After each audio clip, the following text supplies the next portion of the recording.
Good morning. I'm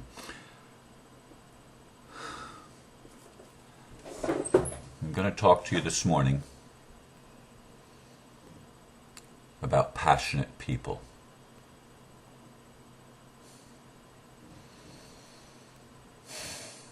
And it's basically a video response to the video that I did yesterday. And I'm choosing to do this because the first commentary that I received yesterday asked the question, why are you so emotional and so sad? Be happy. And of course it's in the YouTube archive for anybody that wants to read the comments. And then last night I was talking to a friend who had also watched the video in the morning, as she does most mornings, I believe. And she liked the message, but not the delivery of the message, because to her I sounded like a dictator, and that I was angry.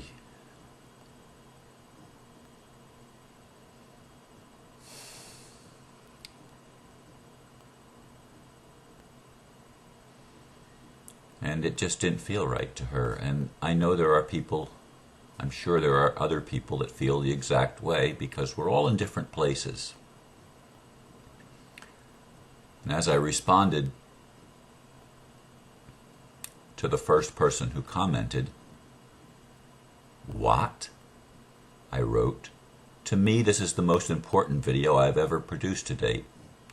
Far from being sad, I am excited and passionate.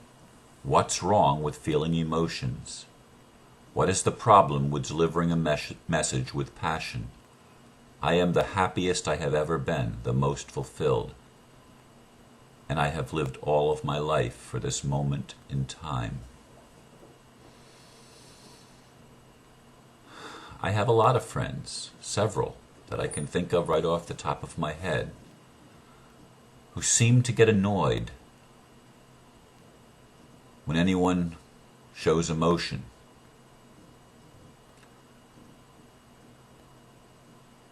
And I'm one of the passionate people of the world.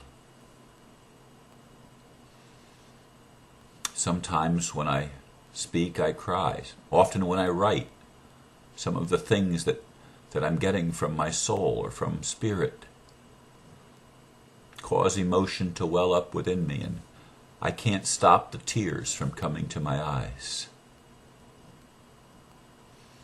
because I feel the impact of the words.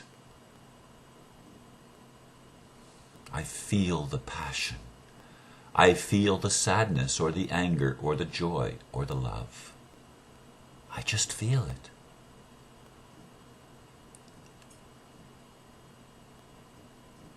And while on the one hand, I am saddened by the fact that I know some people automatically shut down and turn off if another person expresses passion. As my friend said last night, at one point you even put your finger out like you're a dictator, like you're a Hitler or something like that. And she said, go back and listen to the video again.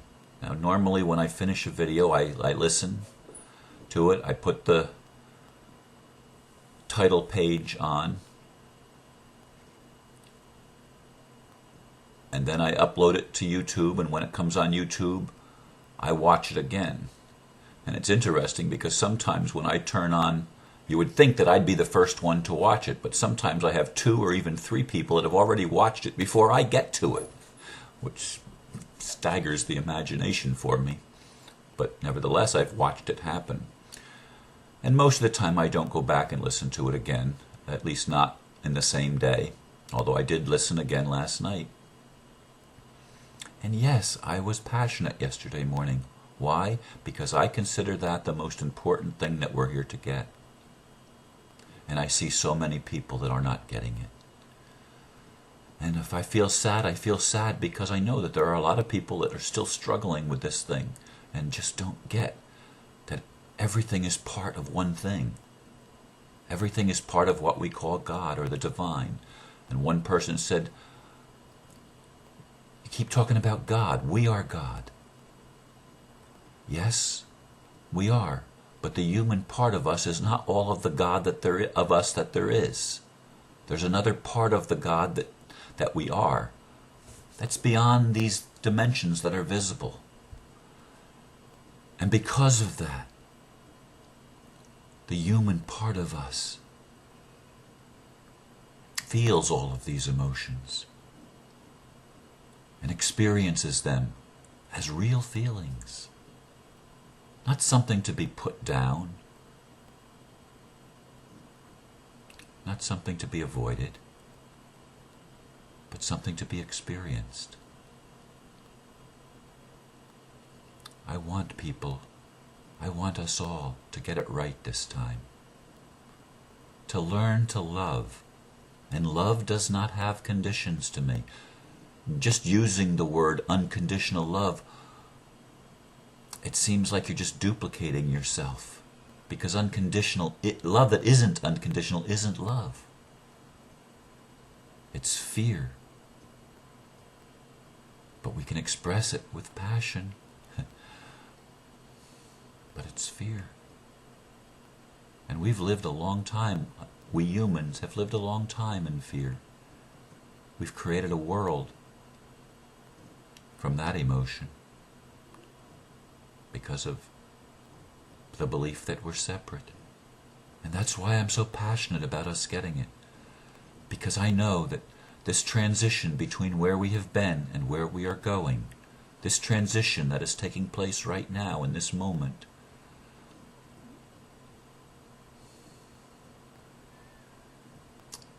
the severity of the change or the peacefulness of the change depends on people holding the love in their heart.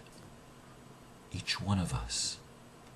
And loving what we perceive as our enemies on all realms, the spiritual realm as well as the physical realm. This is so important. This is, to me, the key, the central message of our Creator expressing through us at this time. As us. Yes, we are the gods. We are the ones. We are the masters that we have awaited to come and save us from ourselves. What self? The self that's been angry and wounded. The self that's been hurt by our own fear, by our own separation consciousness. So if I seem sad this morning, okay, there is sadness with me. There is anger in me. There is passion in me. There is great love in me. I am love. And so are you. And I ask you to be gracious to those that push your buttons, even when it's me. And I want to be compassionate to those whose buttons I push, even when they're trying to save me and correct me and get me to believe the Bible the way that they do. Even when they're trying to get me to tone down on the emotional side of my presentation. I want to be compassionate because each of us is where we are, and we're seeing through the filter, through the lens of our own experience and our own understanding. And we're each doing the very best we can. No matter where we are, we're each doing the best we can.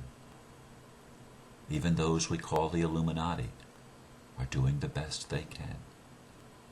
We're all doing the best that we know how to do. And the most important lesson for us to get is to love one another. And I leave you with that this morning.